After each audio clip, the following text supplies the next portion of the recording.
श्लोक संख्या 25। मतः अपि अनंतात् परता परस्मात् स्वर्ग अपवर्ग अधिपतेः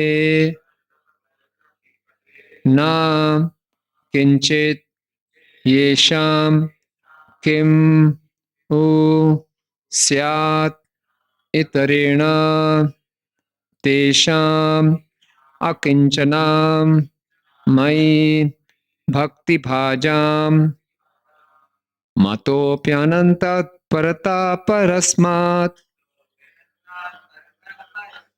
स्वर्गापवर्गाधिपतेर्न किंचित्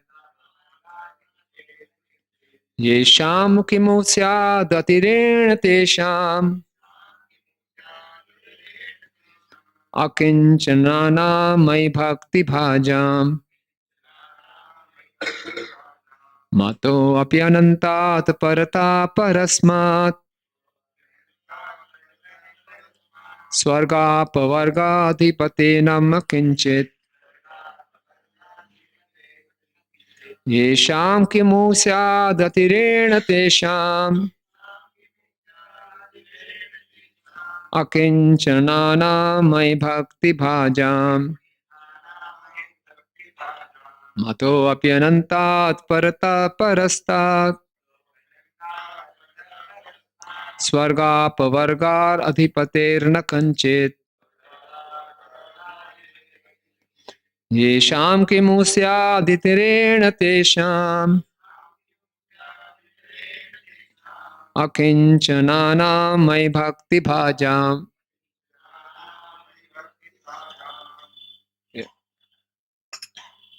बढ़िया।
माता जी, शब्दार्थ अनुवाद एवं तात्पर्य इसी भक्ति वेदांत स्वामी श्रील प्रभुपाद जी के द्वारा। श्रील प्रभुपाद की जय। मतः मुझसे, अपि भी, अनंतात बल तथा ऐश्वर्य में असीम, परता परस्मात सर्वोच्च से ऊंचा, स्वर्ग अपवर्ग अधिपते स्वर्ग में प्राप्य सुख को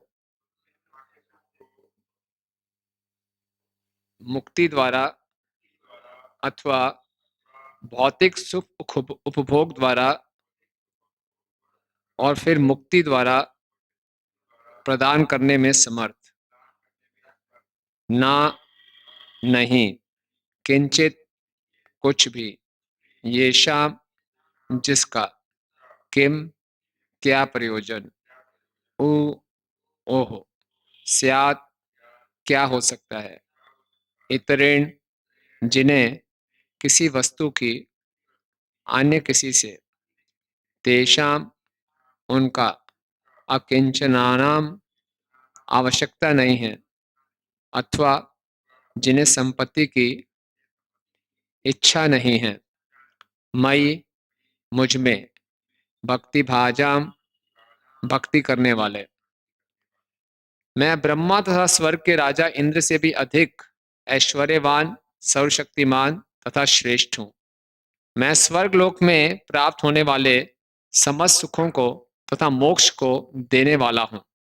तो भी ब्राह्मण मुझसे भौतिक सुख की कामना नहीं करते। वे अत्यंत पवित्र तथा निष्प्रिय हैं। वे एकमात्र मेरी भक्ति में लगे रहते हैं। भला उन्हें अन्य किसी से भौतिक लाभों के लिए याचना करने की क्या आवश्यकता है? कृपया दोहराइए। मैं ब्रह्मा तथा स्वर्ग के राजा इंद्र से भी अधिक ऐश्वर्यवान, सर्वशक्तिमान तथा श्रेष्ठ हूँ। मैं स्वर्ग लोक में प्राप्त होने वाले समस्त सुखों को तथा मोक्ष को देने वाला हूँ। तो भी ब्राह्मण मुझसे भौतिक सुख की कामना नहीं करते। वे अत्यंत पवित्र तथा निष्प्रिय हैं। वे एकमात्र मेरी भक्ति में लगे रहते हैं। भला उन्हें अन्य किसी से भौतिक लाभों के लिए याचना करने की क्या आवश्यकता है? तात्पर्य, यहाँ पर ब्राह्मण की संपूर्ण योग्यता का उल्लेख है। अकिंचनानाम मई भक्ति भाजाम, ब्राह्मण सदैव ईश्वर की भक्ति में लगे रहते हैं। फलतः ना उन्हें भौतिक वस्तुओं की चाह होती है, ना ही उनके पास संपत्ति होती है। चैतन्य चरितमृत मध्य 11:8 में चैतन्य महाप्रभु ने उन शुद्ध वैष्णवों की स्थिति की व्याख्या की है जो भगवान के धाम वापस जाने के लिए इच्छुक होते हैं। निष्किंचनस्य भगवत भजन उन्मुखस्य, जो भगवान के धाम वास्तव में वापस जाना चाहते हैं वे निष्किंचन हैं, अर्थात भौतिक सुख की उन्हें कामना नहीं रहती। श्री चैतन्य महाप्रभु का उपदेश है, संदर्शनम विषयनाम अथ योषिताम च हा हंत हंत विष भक्षणो अपि असाधु। ऐश्वर्य तथा स्त्री संसर्ग द्वारा इंद्र तृप्ति विष से भी अधिक घातक है। ब्राह्मण शुद्ध वैष्णव होने के कारण सदैव ईश्वर की सेवा में लगे रहते हैं और भौतिक लाभ की उनमें रंच भी इच्छा नहीं रहती। भौतिक सुख प्राप्ति के लिए वे ब्रह्मा, इंद्र या शिव जैसे देवताओं की पूजा नहीं करते। यहाँ तक कि परमेश्वर से भी वो भौतिक लाभ के लिए याचना नहीं करते। अतः यह निष्कर्ष निकलता है कि इस संसार में ब्राह्मण श्रेष्ठ जीव हैं। श्रीमद् भागवतम 3:29-33 में श्री कपिल देव इसकी पुष्टि करते हैं।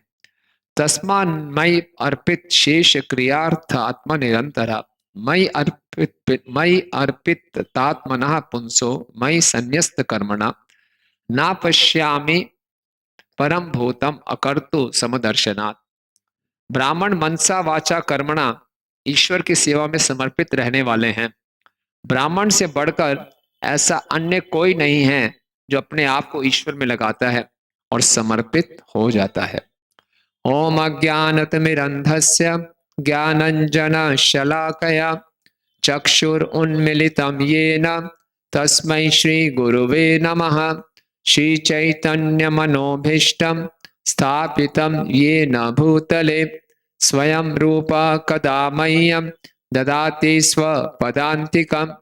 वन्देऽहं श्रीगुरो श्रीयुतपदकमलं श्रीगुरून् वैष्णवांश्च श्रीरूपं साग्रजातं सहगण रघुनाथान्वितं तं सजीवं साद्वैतं सावधूतं परिजनसहितं कृष्ण चैतन्यदेवं श्रीराधा कृष्ण पादान् सहगण ललिता श्री विशाखान्वितांश्च। हे कृष्ण करुणा सिंधु दीनबंधु जगतपते गोपेश गोपिका कांत राधा कांत नमस्तुते। तप्त कांचन गौरांगी राधे वृंदावनेश्वरी। वृषभानुसुते देवी प्रणमामि हरिप्रिये। वाञ्छाकल्पतरुभ्यश्च कृपा सिन्धुभयेव च पतितानां पावनेभ्यो वैष्णवेभ्यो नमो नमः। जय श्री कृष्ण चैतन्य प्रभु नित्यानंद श्री अद्वैत गदाधर श्रीवासादि गौर भक्त वृंद। हरे कृष्णा कृष्णा कृष्णा हरे हरे, हरे राम राम राम हरे हरे। नमो ओम विष्णुपादाय कृष्ण पृष्ठाय भूतले श्रीमते भक्ति वेदांत स्वामी निति नामिने। नमस्ते सारस्वते देवे गौरवाणी प्रचारिणे। निर्विशेष शून्यवादी पाश्चात्य देश तारिणे।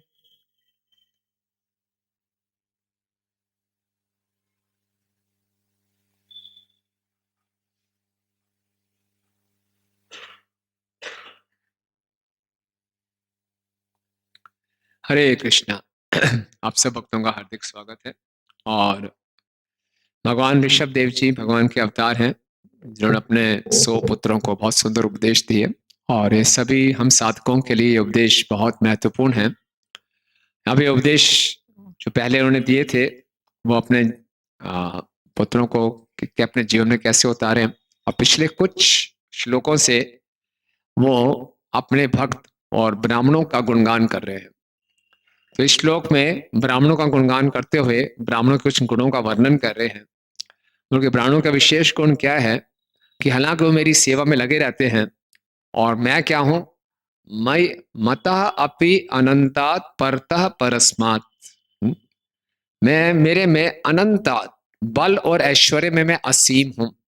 परता परस्मात्, परता हुआ जो सबसे ऊंचा है उससे भी ऊपर, सबसे ऊंचा सबसे श्रेष्ठ मैं। भगवान गीता में भी कहते हैं मतः परतरम ना अन्यत किंचित अस्ति धनंजय। भगवान से ऊपर बढ़ के और कोई नहीं है। भगवान का एक नाम है असम ऊर्ध्व, कोई उनके बराबर नहीं है, कोई उनसे ऊंचा नहीं है। तो मैं अनंतात हूं, मेरे पास अनंत ऐश्वर्य है, बल है। परता परस्मात, मुझसे ऊपर और कोई नहीं है। और मैं क्या कर सकता हूं, स्वर्ग अपवर्ग अधिपते, मैं स्वर्ग का सुख दे सकता हूं, अपवर्ग मोक्ष दे सकता हूं। लेकिन फिर वे जो ब्राह्मण क्या हैं, ये शाम किमु स्याद अतिरेण तेषाम अकिंचना नाम मई भक्ति भाजाम। लेकिन जो मेरे भक्त हैं, जो ब्राह्मण हैं, वो अकिंचन है। अकिंचन का अर्थ है उनकी कोई भौतिक इच्छा नहीं है। मई भक्ति भाजानाम, वो केवल मेरी भक्ति में जुड़े रहते हैं। और मुझसे क्या, जब मुझसे कुछ नहीं मांगते तो बाकी देवताओं से और क्या मांगेंगे। जो मैं सबसे ऊंचा हूं, मैं अनंत बल और ऐश्वर्य वाला हूं, मुझसे वो कुछ नहीं मांगते, बस वो मेरी भक्ति करते हैं, तो बाकी लोगों से वो क्या मांगे। तो मेरे भक्तों का विशेष गुण है। तो मेरे भक्तों को केवल मेरी भक्ति के अलावा और कुछ नहीं चाहिए। वे एकमात्र मेरी भक्ति में लगे रहते हैं, भला उन्हें अन्य किसी से भौतिक लाभों की याचना करने की क्या आवश्यकता है। ये बहुत सुंदर श्लोक है ना। और हम सुनते हैं तो थोड़ा सा लगता है भैया ये तो हमारे लिए प्रैक्टिकल ही नहीं है, तो बहुत ही ऊंची स्तुति है। तो लेकिन भागवतम में और भी श्लोक हैं। अकामो सर्व कामाना मोक्ष कामो उदारति तीव्र न भक्ति योगे न ये तो पुरुषम परम। जो बुद्धिमान व्यक्ति है, चाहे वो बिना किसी भौतिक इच्छा के है या बहुत सी भौतिक इच्छाएं हैं, या इस संसार से छुटकारा चाहता है, मोक्ष चाहता है, हर हालत में उसको क्या करना चाहिए, मेरी शरण लेनी चाहिए, भगवान की ही शरण लेनी चाहिए। ये भी एक स्टेज है। लेकिन परमहंस जो स्टेज है, जो सर्वोत्तम एक परम वैष्णव की जो स्थिति है, वो ये है कि वो भगवान से भक्ति के अलावा और कुछ नहीं चाहता है ना। बस ये सर्वोत्तम स्टेज है। और ये जीवात्मा की वास्तविक स्थिति है ना। सावई पुंसो परो धर्मा यथा भक्ति अदोक्षजे अहेतु की अप्रतिहता यह आत्मा सुप्रसिद्ध थी। जब हम इस प्रकार की भक्ति करेंगे तब यह आत्मा सुप्रसिद्ध थी, पूर्ण रूप से संतुष्टि मिलेगी, क्योंकि ये जीवात्मा की स्वाभाविक स्थिति है। यह आत्मा मतलब, आत्मा का मतलब आचार्य गण बताते हैं आत्मा मतलब आत्मा भी है, आत्मा का मतलब मन भी है, आत्मा का मतलब शरीर भी है। ये आत्मा तीनों, आत्मा भी, मन भी और शरीर भी पूर्ण रूप से संतुष्ट हो जाएगा अगर हम भगवान की इस प्रकार से भक्ति में जुड़ेंगे। कैसी? अहेतु की, अप्रतिहता, बिना किसी अपने हेतु के कि भगवान मुझसे ये चाहिए, अप्रतिहता, जीवन की हर परिस्थिति में बिना किसी रुकावट के ऐसी हम भक्ति करेंगे तभी हम संतुष्ट रह सकते हैं। अन्यथा अगर हमारी भक्ति में कुछ मिश्रण है, हमें भगवान से कुछ चाहिए, तो भगवान तो बहुत दयालु हैं, लेकिन जो आनंद हम ढूंढ रहे हैं उस आनंद से हम वंचित रहेंगे। चैतन्य चरितामृत में कहा जाता है, भुक्ति मुक्ति सिद्धि कामी सकले अशांत, कृष्ण भक्त निष्काम अतैव शांत। जो कृष्ण भक्त है उसको मालूम है, उसको पूरा कन्विक्शन है। जय श्री जगन्नाथ बलदेव सुभद्रा सुदर्शन जी की जय, श्री श्री गौर निताय की जय। उसको मालूम है कि इस संसार में कुछ नहीं पड़ा। उसको भगवान की बातों में पूरा विश्वास है कि ये संसार दुखालय है, अशाश्वत है, तो उसको संसार से कोई उम्मीद नहीं है। वो केवल आशाबंद है। वो आशाबंद क्या है कि मैं भगवान की भक्ति में लगा रहूंगा, भगवान के धाम अवश्य जाऊंगा, बस। इस संसार से उसको किसी चीज की उम्मीद नहीं है। जितना हम इस संसार में सुख की आशा रखेंगे उतना हमें क्या हाथ मिलेगी? निराशा। आशा ही निराशा का कारण है। लेकिन हम लोग कई बार इतने डीठ हो जाते हैं, इतने जन्मों में लगातार निराशा पाने के बाद भी हमारी आशा खत्म नहीं होती। नहीं नहीं नहीं, इसी जन्म में हम देख लें कितने हम योजनाएं बनाते हैं, ये कर लेंगे वो कर लेंगे, हम सुखी हो जाएंगे, सारी योजनाएं चौपट हो जाती है, लेकिन फिर भी उम्मीद बनी रहती है। इंग्लिश में कहावत है, होप डाइज द लास्ट, है ना? उम्मीद सबसे आखिर में मरती है। नहीं नहीं नहीं, लगे रहेंगे, हम होंगे कामयाब, एक दिन लगे रहो, है ना? शाबाश। और बहुत से हमारे मोटिवेशनल स्पीकर हैं, लगे रहो, चिंता मत करो, हो जाओगे कामयाब एक दिन, हम होंगे कामयाब एक दिन, है ना? So hope dies the last. होना क्या चाहिए? The hope should be killed at first. सबसे पहले होप को ही मारना चाहिए। संसार में किसी भी प्रकार की उम्मीद रखना मूर्खता है ही नहीं। आप एक व्यक्ति ने एक, आपने शायद, आप लोगों ने किसी ने ब्लैक एंड व्हाइट टीवी देखा नहीं होगा अपने टाइम में ना। हमने देखा था ब्लैक एंड व्हाइट टीवी। तो कोई ब्लैक एंड व्हाइट टीवी में कलर्ड फोटो आ सकती है क्या? नहीं ला सकता। इस संसार में हम सोचे थे कहीं कोने में सुख छिपा हुआ है, मुझे नहीं मिल रहा, मैं थोड़ा ज्यादा स्मार्ट हो जाऊंगा तो ढूंढ लूंगा। नहीं। तो इसलिए जो भक्त होते हैं उनको भगवान की वाणी में पूरा विश्वास है, और भक्ति में इतना आनंद है। विषय विनिवर्तन्ते निराहारस्य देहिना रस वजनो स्वप्यस्य परम दृष्टा निवर्तते। भक्ति में इतना सुख है कि भक्त को किसी और सुख की अभिलाषा रहती नहीं, वो पूर्ण रूप से तृप्त है, पूर्ण रूप से। इस संसार का सुख क्या, अगर उसको मोक्ष भी दिया जाए, भगवान कपिल देव बताते हैं कि 5 प्रकार की मुक्ति है। सालोक्य साष्टि सामीप्य सारूप्य एकत्वम इति उता दीय माना न गृह्णन्ति बिना मत सेवनम जना। मैं अपने भक्तों को सालोक्य, सालोक्य मतलब उसी लोक में निवास, यहाँ पे लोग अपने अच्छे से अच्छे घर में जाना चाहते हैं। सबसे अच्छा घर किसका होगा? भगवान का धाम, कितना ऐश्वर्य होगा, उस लोक में रहने को आपको मिल जाए, नहीं चाहिए।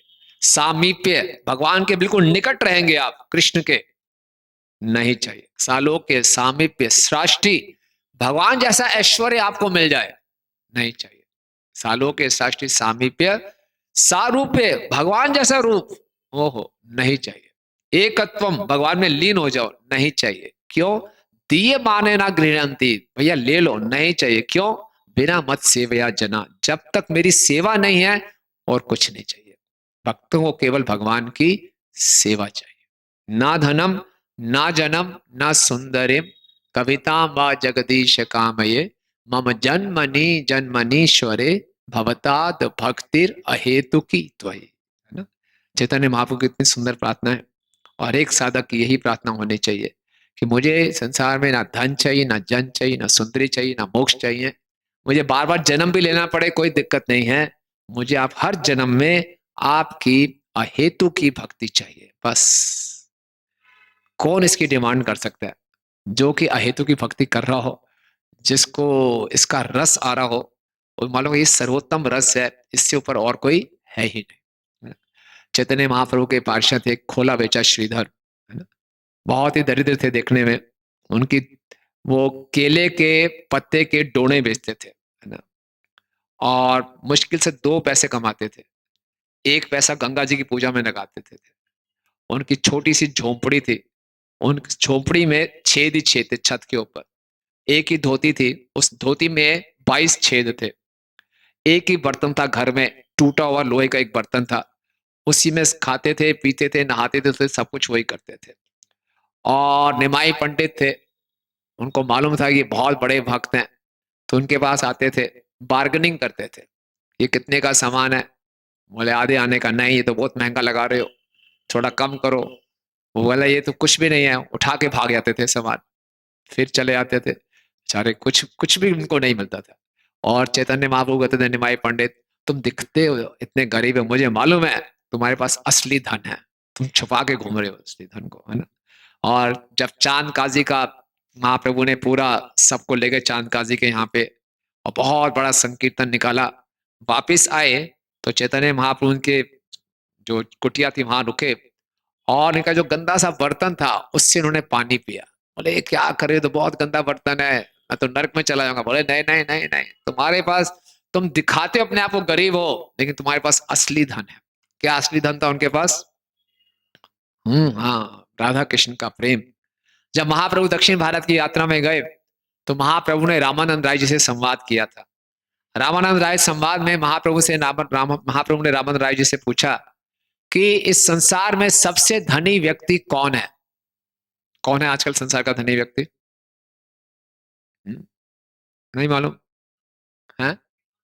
मिलोनिमस है, उससे पहले बिल गेट्स थे। लेकिन रामानंद राय बड़े अच्छा जानते थे, उन्होंने इन सबका किसी का नाम नहीं लिया। रामानंद राय ने क्या किया, जिसके पास राधा कृष्ण का प्रेम है वो सबसे ज्यादा धनी व्यक्ति है ना। तो चैतन्य महाप्रभु कह रहे हैं कि तुम सबसे ज्यादा धनी व्यक्ति हो, दिखाते अपने आप को गरीब हो। फिर शिवा सांगन में चैतन्य महाप्रभु ने अष्टप्रहरीय लीला की थी।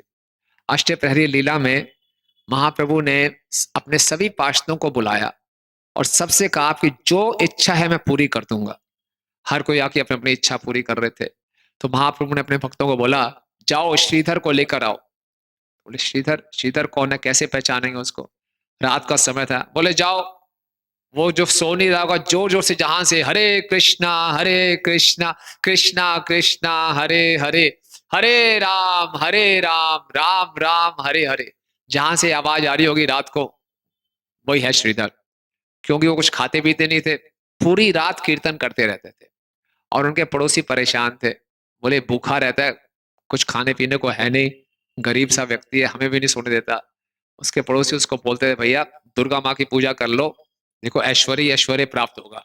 किन चक्रों में पड़ गए हो, कृष्ण की सेवा में लगे हुए हो, एकदम फटीचर हो तुम्हारी हालत। हमारी हालत देखो क्या अच्छी है, ना तुम कुछ खाते हो ना तुम सोते हो, हमारे को भी डिस्टर्ब करते हो, चलो आओ दुर्गा की पूजा करो। बोले नहीं, मैं तो हरे कृष्णा ही करूंगा। तो गए रात को, तो ये श्रीधर जी रोज जोर जोर से कीर्तन कर रहे हैं। तो बोला चलो जी, महाप्रभु ने पुकारा है। तो वहीं सुनते ही मूर्छित हो गए, उनको उसी हालत में उठाकर ले आए भक्त। और महाप्रभु ने देखा कि अचेत अवस्था में है। महाप्रभु ने उनके सर को छुआ, वापस चेतना में आए। और फिर महाप्रभु ने उनको अपना सुंदर श्याम सुंदर त्रिभंग रूप का दर्शन कराया, है ना। और फिर महाप्रभु ने बोला, श्रीधर तुम्हें क्या चाहिए? मैं तुम्हें इंद्र का ऐश्वर्य दे सकता हूँ। श्रीधर ने बोला नहीं चाहिए। बोले मैं तुम्हें मोक्ष दे सकता हूँ। बोले नहीं चाहिए। बोले मैं तुम्हें वैकुंठ ले आ सकता हूँ। बोले नहीं चाहिए। बोले फिर तुम्हें क्या चाहिए? मैं से आपसे यही प्रार्थना करता हूँ कि जन्म जन्म तक मैं यही केले के छिलके, केले के पत्ते बेचता रहूं, और आप निमाई पंडित आके मेरी दुकान पे आते रहिए और मेरे यहाँ से चोरी करके जाते रहिए। और कुछ नहीं चाहिए, यही मेरी सत्य है, इसी में मुझे आनंद है। तो देखिए, ये भक्ति का आनंद है। आप कल्पना कीजिए, जगन्नाथ जी हमारे सामने प्रकट हो जाएं, बोलो क्या चाहिए आपको? हमारे पास पूरी लिस्ट होगी। ये भी करा दो, ये भी करा दो, ये भी करा दो, लेकिन बोले कुछ नहीं चाहिए, बस मुझे आपकी भक्ति चाहिए। तो वास्तव में भक्ति ही जीव का स्वरूप है। भक्ति ही जीव को सही संतुष्टि दे सकती है। और हम सब सौभाग्यशाली हैं कि हमें शुद्ध भक्ति करने का तरीका बताया गया है। अन्य अभिलाषिता शून्यम ज्ञान कर्मादि अनावृतम अनुकूलेन कृष्णानुशीलनम भक्ति उत्तमा। हमारी भक्ति कैसे होनी चाहिए? इसमें दूसरी इच्छाओं का मिश्रण नहीं होना चाहिए कि कुछ प्राप्त हो जाए। दूसरी इच्छाओं को भक्ति में मिक्स करेंगे तो ऐसा ही होगा, बढ़िया सी खीर बनाई, थोड़ी सी रेत डाल दी आपने, आनंद नहीं आएगा। तो जीव का केवल एक ही कर्तव्य है कि मैं किसी ढंग से कृष्ण को संतुष्ट कर सकूं, बस, और कुछ नहीं चाहिए। हुँ? तो शिला प्रभुपाद जी तात्पर्य में बहुत सुंदर श्लोक लिख रहे हैं, जिसको चैतन्य महाप्रभु कोट किया करते थे। निष्कंचनस्य भगवत भजन उन्मुखस्य। जो निष्किंचन है, कौन निष्किंचन है? जिनकी कोई भौतिक इच्छा नहीं है। निष्किंचन का मतलब ये नहीं है कि दरिद्र ना। कई बार हम सोचते हैं कि दरिद्रता से भक्ति आ जाएगी। दरिद्र हो या ना हो, उसके अंदर भौतिक इच्छाएं नहीं होनी चाहिए। महाराज युधिष्ठिर भी निष्किंचन थे, अम्बरीश महाराज भी निष्किंचन है, खोला विचार श्रीधर जिनके पास कुछ भी नहीं था धन, वो भी निष्किंचन है। तो निष्किंचन वो है जो समझता है कि सब कुछ भगवान का ही है और मेरे पास उसकी कोई अपनी भौतिक इच्छा नहीं है। निष्किंचनस्य भगवत भजन उन्मुखस्य। जो ऐसा निष्किंचन भक्त है और जो भगवत भजन में उन्मुख है, पारम परम जिगमुशोर जग भव सागरस्य। और इस भव सागर को जो पार करके भगवान के धाम में जाना चाहता है, उसको क्या करना चाहिए? संदर्श नाम ना विषय नाम अथ योषिताम च। उसको किसी ऐश्वर्यवान व्यक्ति को या किसी स्त्री को भोग की दृष्टि से नहीं देखना चाहिए। अगर ऐसा देख लिया तो हाँ, हंत हंत विश्व भक्षणो अपि असाधु। उसके लिए ऐसी भोग की दृष्टि विष खाने से भी ज्यादा खतरनाक है। तो इतना सावधान। अगर वास्तव में हम भगवत धाम जाना चाहते हैं, वास्तव में, इसलिए श्रीला प्रभुपाद जी बताते हैं इस संसार में बहुत कम जीव हैं जो भगवत धाम जाना चाहते हैं। इच्छा नहीं है किसी की। सबकी इच्छा क्या है? भक्ति करते करते इसी संसार में सुखी रहो। अपने हृदय को टटोलेंगे तो कोई इच्छा नहीं है इतनी भगवत धाम जाने की, स्ट्रांग इच्छा नहीं है। भक्ति करते करते यही मेरा एक सुखमय संसार बन जाए तो ज्यादा अच्छा है। श्रीला प्रभुपाद जी ने जब अपनी पहली छोटी पुस्तक निकाली, उसका नाम था easy journey to other planets, अन्य लोगों की सुगम यात्रा। और प्रभुपाद जी उसको झांसी में बांट रहे थे। तो एक व्यक्ति ने झांसी में उनसे पुस्तक ली, बोला इससे क्या हो जाएगा? बोले इससे आप भगवान के धाम चले जाएंगे बड़ी आसानी से। बोले अच्छा, वहां से वापस झांसी आ पाऊंगा? बोले वो तो नहीं आ पाऊंगा। बोले फिर नहीं चाहिए पुस्तक, नहीं चाहिए, मुझे झांसी में ही रहना है भैया। यहीं पे। तो अक्सर हम भक्ति करते हैं लेकिन जीवन का लक्ष्य अभी भी हमें स्पष्ट नहीं होता। अभी भी हमें इस संसार में सुखी रहने की अभिलाषाएं रखते हैं और भगवान कहते नहीं, ये सही स्थिति नहीं है। यहाँ हम शिला प्रभुपाद जी के इस आंदोलन में जुड़े हैं, चैतन्य महाप्रभु के इस आंदोलन में जुड़े हैं, तो बहुत अच्छे ढंग से हमें समझना चाहिए कि जीवन का लक्ष्य क्या है। तो अभी शिला प्रभुपाद जी बताते हैं इस संसार में जितनी भी समस्याएं हैं उसका मुख्य कारण है कि हमारा जीवन का लक्ष्य दूषित है। मिश्रित भक्ति होती है, एकदम शुद्ध लक्ष्य नहीं है कि केवल कृष्ण का प्रेम चाहिए। तो उसके कारण ही हमारे जीवन में समस्याएं हैं, हर व्यक्ति के जीवन में कुछ क्लेश हैं, क्योंकि हाँ हाँ भक्ति भी चाहिए, साथ में ये सब चीजें भी चाहिए।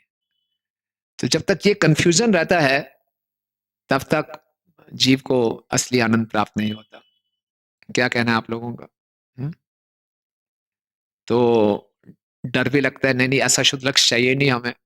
हमें लगता है कि एकदम भक्ति चाहेंगे तो पता नहीं हमारा क्या हो जाएगा, भगवान हमारा धन ना छीन ले। कुछ तो धन चाहिए प्रभु जी, कुछ तो अच्छी रहने की जगह चाहिए, कुछ अच्छी गाड़ी भी चाहिए, कुछ तो फैसिलिटीज होनी चाहिए ना, संसार में रहना है। क्यों? तो हम मांगते नहीं भगवान से, अब तो ये मांगते हैं भगवान ठीक है इतना ही रहने दो, जितना चल रहा है भक्ति ये ठीक है, बहुत ज्यादा शुद्ध भक्ति करने की इच्छा है भी नहीं हमारी। क्या कहना है? हाँ? हाँ, तो हमेशा निश्चित ही करते रहना चाहिए कि शुद्ध भक्ति की इच्छा भी रखनी चाहिए। हम्म, हम्म। तो खाली इच्छा ही रखनी चाहिए, प्रैक्टिस भी करनी चाहिए। हम्म, हाँ? खत्म नहीं हो सकती, कौन सी डिजायर खत्म नहीं हो सकती? नहीं, ऐसा नहीं है। हाँ,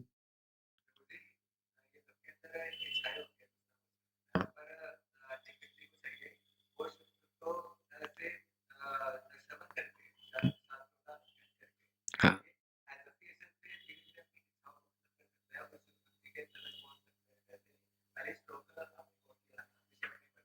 हाँ,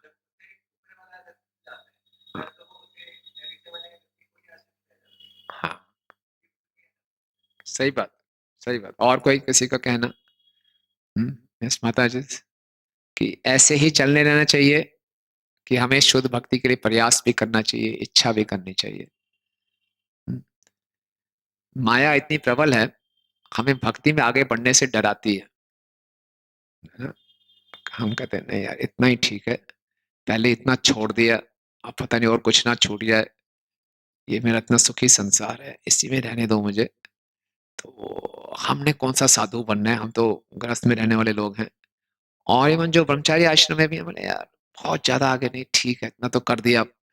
तो एक जाके एक रुकावट सी आ जाती है, स्टेग्नेशन सा आ जाता है। माया भी हमें समझाती है इतनी क्या जल्दी है, सब कुछ काफी कुछ तो छोड़ ही दिया, अब थोड़ा आराम से बढ़ो आगे। लेकिन इसी प्रकार यही माया की चाल होती है, और यही माया हमें टेस्ट करती है, क्या वास्तव में हम बहुत उत्सुक हैं भगवत धाम जाने के, है ना? तो यहीं आके फंस जाते हैं। अब ठीक लग रहा है यहाँ पे, सेटल हो गए यहाँ पर, अब ठीक है। नहीं, ये संसार सेटल होने के लिए है ही नहीं। तभी आप देखिए भगवान यहाँ पे किसी को सेटल नहीं होने देते। ये जगत हमारा है ही नहीं, ये घर हमारा है ही नहीं। तो भक्ति में आगे बढ़ने के लिए भगवान कहते हैं माँ शुचा, डरो मत, सर्वधर्मान परित्यज्य। ये श्लोक हर एक भक्त के लिए, चाहे किसी भी आश्रम में है। क्योंकि भगवान जानते हैं इस संसार में कोई जीव भक्ति करेगा, उसकी संसार में आसक्तियां हो जाएंगी हर तरह की, उसको आगे बढ़ने में बड़ा डर लगेगा ना? उसको लगेगा सब कुछ मेरा छीना जाएगा, तो मेरा अस्तित्व खत्म हो जाएगा, मैं सुखी कैसे रहूंगा, ये सारी चीजें मेरे सुख की हैं। नहीं, हमें पूरा विश्वास होना चाहिए कि जो भगवान हैं वो असली हमें आनंद प्रदान करेंगे।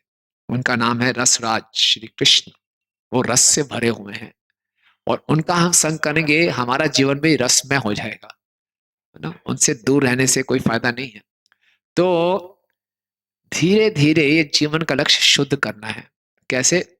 बहुत सुंदर एक श्लोक है श्रीमद् भागवतम के दूसरे स्कंद के दूसरे अध्याय का 37 नंबर श्लोक है।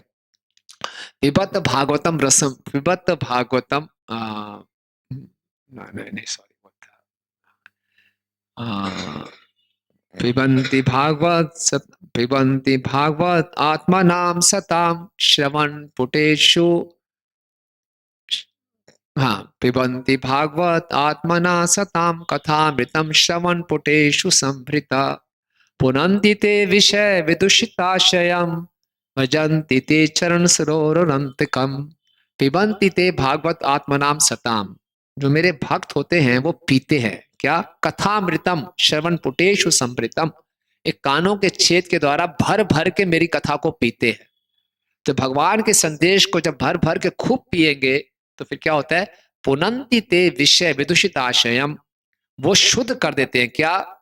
हमारे उद्देश्य को। और फिर क्या होता है? व्रजंती ते चरण सर हो तो अंतकम, फिर वो चलना शुरू करते हैं भगवान के चरण कमलों की ओर। तो भागवतम को पढ़ना और सुनना है संप्रतम, भर भर के, बहुत ज्यादा, हफ्ते में एक बारी नहीं, थोड़ा कभी महीने 2-3 बारी नहीं, डेली नित्यम भागवत सेवया, और बड़े ध्यान से और भर भर के पीना है उसको, उस पर मनन करना है। तब जाके हमारे जीवन का उद्देश्य स्पष्ट हो जाएगा और फिर हमारी यात्रा शुरू हो जाएगी भगवान के चरण कमलों की ओर। ये हमारे जीवन का लक्ष्य है। तो इसीलिए हम देखते हैं इस भक्तों के संग में और श्रीमद् भागवतम में बहुत शक्ति है। अब ये हमारे अपने जीवन में रहेंगे तो निश्चित रूप से हमारे जीवन का उद्देश्य, जितना मात्रा में हमारे जीवन का उद्देश्य स्पष्ट होता जाएगा, क्लैरिटी आती जाएगी, उतना हम भक्ति के मार्ग में और दृढ़ता से आगे बढ़ेंगे और हम दूसरों को भी इसमें प्रभावित कर पाएंगे। तो भगवान जो हैं कुंती महारानी में क्या प्रार्थना करते हैं? नमो अकिंचन वित्ताय। ना, भगवान जो हैं ऐसे भक्तों की प्रॉपर्टी हैं। इन भक्तों के पास और कुछ नहीं होता, केवल कृष्ण ही उनकी प्रॉपर्टी है। हम लोग भजन भी गाते हैं, ओहे वैष्णव ठाकुर दयार सागर एदा से करुणा करे, तुम्हें कृपा करे श्रद्धा बिंदु दिया दे कृष्ण नाम धने। आमी तो कांगाल कृष्ण कृष्ण बलि धाई तब पाचे पाचे, कृष्ण से तोमार कृष्ण दीते पारो। कृष्ण तो आपके हैं, आप कृष्ण आपकी संपत्ति है। जैसे हम देखते हैं वाराणसी में एक ब्राह्मण था जो कि शिव जी का भक्त था, है ना, तो बहुत भौतिक लाभ चाहता था। तो शिव जी प्रकट हुए, बोले सबसे उत्तम चीज चाहिए मुझे। बोले जाओ वृंदावन में सनातन गोस्वामी बाबा है, उनके पास मिलेगी। पूछते पूछते वाराणसी वृंदावन आए कि सनातन बाबा कहाँ मिलेंगे। तो बैठे हुए कुटिया के नीचे जप कर रहे हैं, हरे कृष्णा कृष्णा कृष्णा हरे हरे, हरे राम राम राम हरे, जप कर रहे हैं। तो बोले ये क्या बाबा जी देंगे मुझे? बोले मैं तो शिव जी का भक्त हूँ, शिव जी ने मुझे आदेश दिया आपको संपर्क करूं, मैं बहुत धनी व्यक्ति बनना चाहता हूँ, इस संसार की सबसे महत्वपूर्ण चीजें मुझे आप दे दीजिए। बोले ठीक है, कूड़ादान में जाओ, पारसमणि पड़ी ले लो उसमें से। क्या बात है, कूड़ा निकाला, कूड़ेदान के नीचे वास्तव में एक पारसमणि। कमाल है, कूड़ेदान में पारसमणि। देखा, जहां जिसको लगाया सोना बन गया, कमाल हो गया, धन्यवाद। उछलते उछलते चला गया। रास्ते में जा रहा था, ध्यान आया, यार पारसमणि को कूड़े में कौन रखेगा? इसका मतलब इनके पास पारसमणि से भी ज्यादा कोई महत्वपूर्ण चीज है। वापिस आए, अच्छा नहीं लगता बाबा जी, आपने धोखा दिया मेरे साथ। संत होके इतनी बड़ी बात धोखा देते हैं। बोले क्या हुआ? आपके पास इससे भी महत्वपूर्ण चीज है, महंगी चीज है। बोला है। बोले वो दोगे? दे देंगे। तो पहले इसको यमुना जी में फेंक के आओ। आओ बेचारे, सामने क्या करूं, बड़ी मुश्किल से पारसमणि मिली, यमुना जी में फेंक, हाँ दे दो, इससे महंगी चीज मिलेगी। फेंक के आ गया, अब दो। बोले बोलो हरे कृष्णा कृष्णा कृष्णा हरे हरे, हरे राम राम राम हरे हरे। तो देखिए कितना सुंदर संदेश है। शिला प्रभुपाद जी कहते हैं सनातन गोस्वामी जी के पास ये पारसमणि थी। सनातन गोस्वामी जी ने इसको अपनी प्रॉपर्टी नहीं माना। अपनी प्रॉपर्टी क्या माना उन्होंने? हरे कृष्ण महामंत्र। अगर किसी के पास अपनी कोई प्रॉपर्टी होती है तो कूड़ेदान में फेंकता है क्या? नहीं। हमारे पास कुछ सोना होता है, कुछ और हमारी संपत्ति होती है, उसको हम लॉकर में रखते हैं, कूड़ेदान में तो नहीं रखते, है ना? तो यानी कि वो कह रहे थे मेरे ये प्रॉपर्टी नहीं है, मेरी जो असली मेरा वित्त है, असली मेरा जो धन है वो भगवान की भक्ति है ना? इसी ढंग से हम देखते हैं रूप गोस्वामी जी फाइनेंस मिनिस्टर थे नवाब हुसैन शाह के। जब उन्होंने रिजाइन किया तो क्या था, उनकी एक पूरी नाव सोने की मोहरों से भरी हुई थी। इतने बड़े व्यक्ति और क्या बन गए? एक भिक्षुक बन गए भगवान की सेवा के लिए। और क्या बहुत दुखी थे क्या? नहीं। गोपी भाव रसामृतब्ध लहरी कल्लोल मग्नो मोहो, वंदे रूप सनातन रघुयुगो श्री जीव गोपाल को। इतने आनंद में थे। इसका मतलब ये नहीं है कि भौतिक संपत्ति, भौतिक ऐश्वर्य ये दिखता है हमें ये आनंद देगा, ये आनंद देता नहीं है। श्रील प्रभुपाद जी बताते हैं इस संसार में ये जो इच्छा है कि मैं यहां सुखी रह जाऊं, मैं खूब धन कमा लूं, ऐश्वर्य कमा लूं, ये हमारी भक्ति में सबसे बड़ी बाधा है आगे बढ़ने के लिए। सबसे बड़ी बाधा है, ये हमें आगे नहीं बढ़ने देगी भक्ति में, कि इस संसार में थोड़ा और धन कमा लूं, थोड़ा और सुखी हो जाऊं, सबसे बड़ी बाधा है। और जितना हम इस संसार की सुविधाओं को कमाते हैं, धन ऐश्वर्य लाते हैं, उतना हमारा जो इल्यूजन है, भ्रम है, वो बढ़ता जाता है। ऑलरेडी संसार में हैं, ये शरीर मिला हुआ है, अपने आप को ये शरीर मानते हैं। बड़ा मुश्किल है अपने देहात में चेतना को खत्म करना, ये समझना कि मैं शरीर नहीं हूं। हम तो अपने आप को शरीर ही मानते हैं, शरीर से जुड़ी चीजों को अपना मानते हैं। जितना धन और ऐश्वर्य इकट्ठा करते जाएंगे, ये भ्रम और बढ़ता जाएगा, और बढ़ता जाएगा, है ना। और वस्तुओं से आसक्ति बढ़ती जाएगी। प्रभुपाद कहते हैं मटेरियल फीवर है, ये बुखार बढ़ता जाएगा। और ये संसार बड़ा विचित्र है, हर कोई अपना बुखार बढ़ाने में लगा हुआ है। इस संसार में कंपटीशन है, कौन ज्यादा दुखी रहेगा। बड़ा विचित्र कंपटीशन है। प्रभुपाद जी उदाहरण देते हैं, एक घर की मालकिन थी, उसको बुखार हो गया, बड़ा बुखार था। डॉक्टर साहब चेक करने आए, तो डॉक्टर ने बोला आपका फीवर है 101 डिग्री। तो घर की नौकरानी को भी बुखार था, डॉक्टर ने उसको भी देख लिया, उसका फीवर चेक किया, बोले आपका 103 डिग्री। घर की मालकिन ने शोर मचा दिया, मालकिन मैं हूं, मेरा फीवर इसके फीवर से कम कैसे है। तो प्रभुपाद जी बोलते हैं ये संसार है, हर कोई अपने बुखार को आगे बढ़ाना चाहता है कि मैं ज्यादा आपसे ज्यादा बीमार हो जाऊं। उनको लगता है कि ये मटेरियल फीवर बढ़ा के हम सुखी हो जाएंगे। हम्म? बीमार व्यक्ति कभी सुखी रह सकता है, बताइए? हम्म? रहता है बीमार व्यक्ति सुखी रहता है? कभी नहीं रह सकता। बीमार व्यक्ति ना कुछ खा सकता है ना पी सकता है। स्वस्थ अवस्था हमारी क्या है कि हम कृष्ण की भक्ति में पूर्ण रूप से रत हो जाएं। अकिंचनाना मई भक्ति भाजाना, जैसे इस श्लोक में लिखा हुआ है, और मुझे संसार से कुछ नहीं चाहिए। ठीक है, तो ये बहुत उन्नत अवस्था है।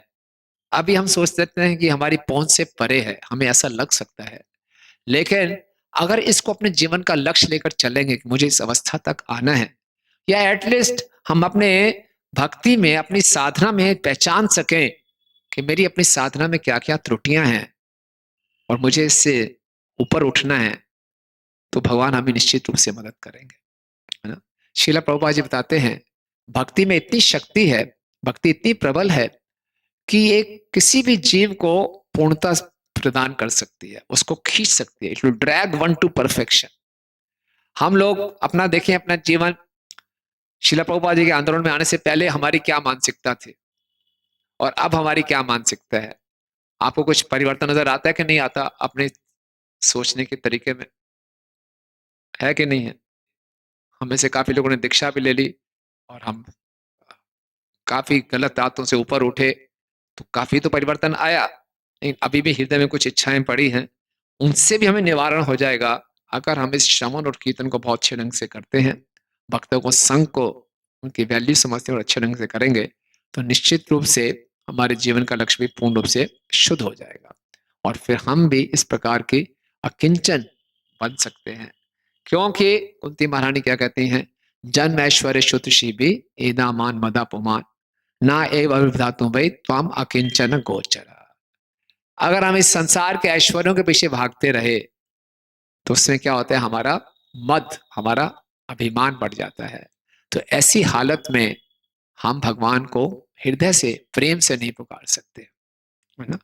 तो इस संसार में सबसे अच्छी स्थिति क्या है कि हम अपने आप को हमेशा असहाय अवस्था में पाए, कि मैं पूर्ण रूप से भगवान और भक्तों की कृपा पर निर्भर हूं। तब हम भगवान को हृदय से पुकार पाएंगे।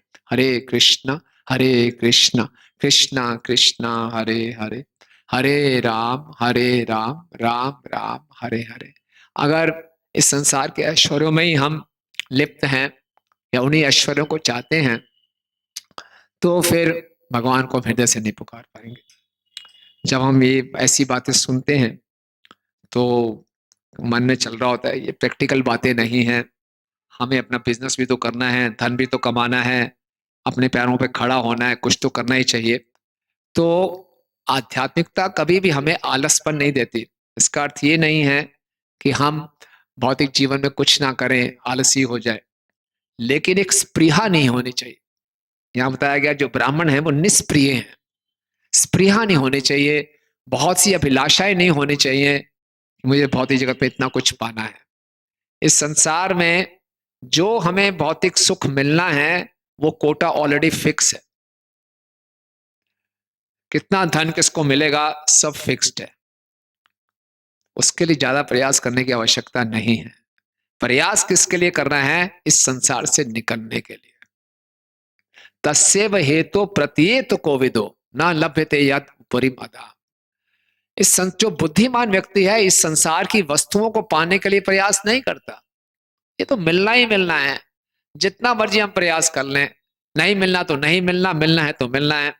एक बार एक लुधियाना का यूथ था, युवा व्यक्ति, बहुत बिजनेस ट्राई कर रहा था, बिजनेस में सफल नहीं हो रहा था, तो उसने सोचा अब आत्महत्या ही करता हूँ। पहाड़ी पे चढ़ गया और नीचे पानी में कूद गया एकदम। तभी वहां पे उस समय राजा थे पंजाब के, वहां की राजकुमारी अपनी सखियों के साथ स्नान करने आई थी। वो स्नान कर रही थी, तो स्नान करते करते उसी नदी में मगरमच्छ आ गया था, और मगरमच्छ मुंह खोल के उस राजकुमारी की तरफ आ रहा था, और उसी समय इस युवा ने ऊपर से छलांग मारी आत्महत्या करने के लिए। इतनी जोर से आवाज आई कि मगरमच्छ दूर भाग गया। मगरमच्छ दूर भाग गया, आसपास सैनिक खड़े थे, बोले वाह कितना बहादुर युवा है, हमारी राजकुमारी को बचाने के लिए अपनी जान हथेली पे लगा दी, वाह वाह वाह। सब फटाफट उसको बाहर निकाला, राजा के पास ले गए। इस युवा ने आपकी राजकुमारी की जान बचा दी।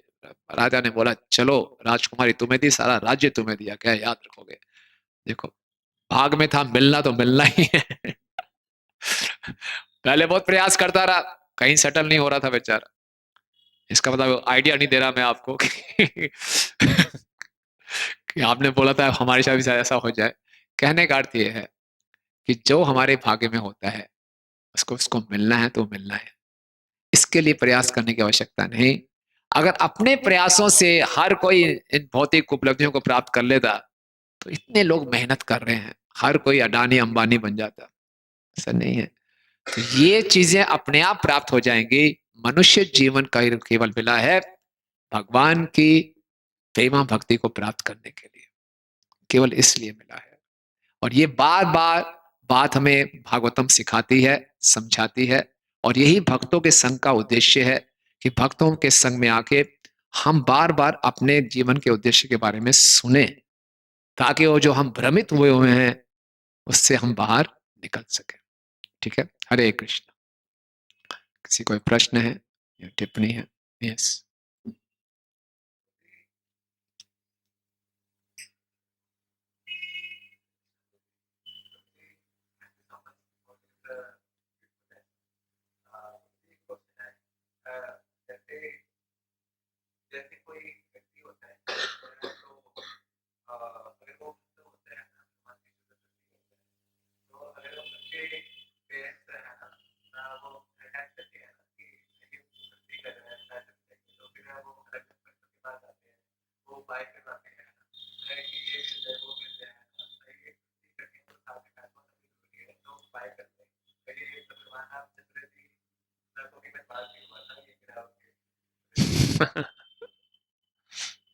क्या प्रश्न है आपका?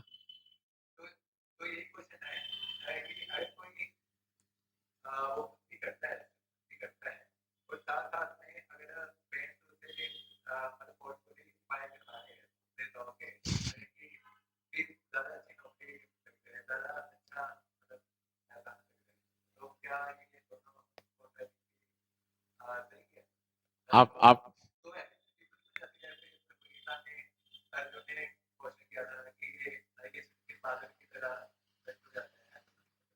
प्रभु जी का प्रश्न आप सुनाई दे गया सबको कि ये तो शुद्ध भक्ति करना चाहते हैं, लेकिन के आसपास के लोग कहते हैं नहीं भैया कुछ पैसे भी कमाओ, पैसा कमाने का प्रयास करते हैं, कहीं पैसा कमा नहीं पा रहे, तो पंडितों जी ज्योतिषियों के पास जाते हैं, वो बोले ये उपाय कराओ, तो उनसे वो उपाय भी करा रहे हैं, ये हरे कृष्ण महामंत्र भी जप रहे हैं।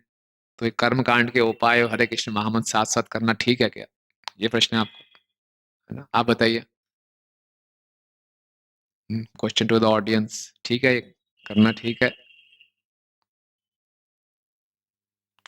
हम्म, सब कुछ भगवान के ऊपर छोड़ देना चाहिए। ओके, और कुछ?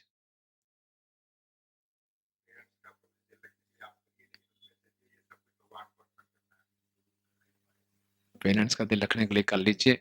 और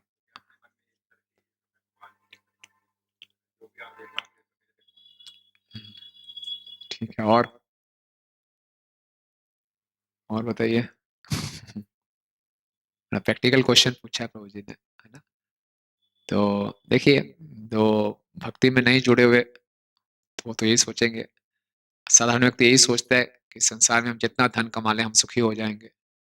तो ज्यादा धन नहीं भैया, तुम अपने पैरों पे तो खड़े हो जाओ, इस लायक तो बन जाओ। तो इसलिए वो उपाय कराते हैं, ये सब कराते हैं।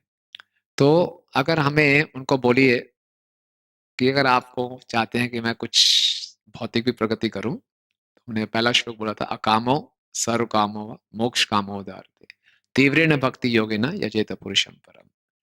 तो बोला ठीक है, आप भगवान की पूजा कीजिए, आप मेरे लिए प्रार्थना कीजिए कि मैं खूब धनी व्यक्ति बनूं, कोई दिक्कत नहीं, मैं भी भगवान की पूजा कर रहा हूं, देखते हैं। तो हमें, ये हमारी श्रद्धा की परीक्षा होती है, ये हमारी श्रद्धा की परीक्षा होती है। तो कुछ भी चाहिए इस संसार में किसी को, तो किसको पूजना, केवल कृष्ण को ही पूजना है। ये नहीं कि संडे फीस्ट में हरे कृष्णा, सोमवार को ओम नमः शिवाय, मंगलवार को हनुमान जी की जय, वीरवार को साईं बाबा, शुक्रवार को जय माता दी, शनिवार को शनिदेव का मंदिर, इतवार को फिर हरे कृष्णा फीस्ट। सब जगह जुगाड़ करके रखो, कभी ना कभी कोई ना कोई तो काम आ सकता है, किसी से बिगाड़ो मत। तो जब हम सबको जुगाड़ करके रखते हैं तो सब आपस में मिल जाते, बोलते कोई नहीं सुनेगा इसकी। कोई नहीं सुनना इसकी, है ना, ये व्यक्ति सबको धोखा दे रहा है। तो समझ रहे बात को, या तो ये बहुत ही गलत धारणा है। जितना मर्जी आप कर्म कांड कर लो, हमारे भाग्य को केवल भक्ति ही बदल सकती है। कर्माणि निर्हरति किंतुम च भक्ति भाचा। हमारे कर्म फलों से छुटकारा केवल कृष्ण ही दिला सकते हैं। देवताओं में इतनी शक्ति नहीं है जो हमारे कर्मों को काट दे, जो हमारे कर्मों को बदल दे। ज्यादा से ज्यादा क्या होगा, नारद मुनि जी समझाते हैं कर्म कांड से क्या होता है। आपने बोझा यहां रखा हुआ है, यहां से उठा के बोझा यहां रख लोगे, फिर एक कर्मकांड करोगे, यहां से उठा के यहां रख लोगे, यहां से उठा के, बस यही होता रहेगा। थोड़ा सा लगेगा यहाँ रिलीफ मिल गया, लेकिन यहाँ बोझा बढ़ जाएगा। फिर इसका उपाय करोगे तो यहाँ बोझा बढ़ जाएगा। कोई भी हमें कर्मों से छुटकारा नहीं दिला सकता, कोई हमारा भविष्य नहीं बदल सकता। केवल कृष्ण में ही ये शक्ति है कि वो प्रकृति के नियमों को बदल सकते हैं, क्योंकि कृष्ण के हाथ में ही सारी पावर है, वही सुप्रीम पावर है। ठीक है ना।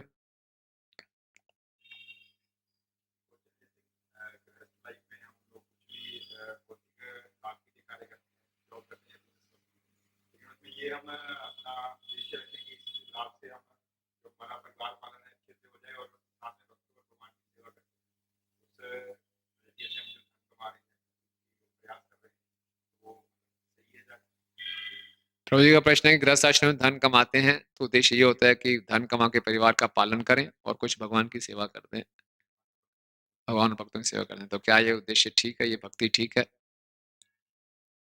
बिल्कुल ठीक है जी। तो बस थोड़ा ऑर्डर चेंज करना है। धन कमा रहा हूँ, भगवान और भक्तों की सेवा और परिवार का पालन। आपने बोला पहले परिवार का पालन, बाद में भगवान और भक्तों की सेवा। सच्चाई ये है। लेकिन हम लोग भगवान को अपना प्रसाद देते हैं कि जो बच गया आप ले लीजिए ठाकुर जी। वास्तव में क्या है, बुरा मत मानिए, सच्चाई ये है।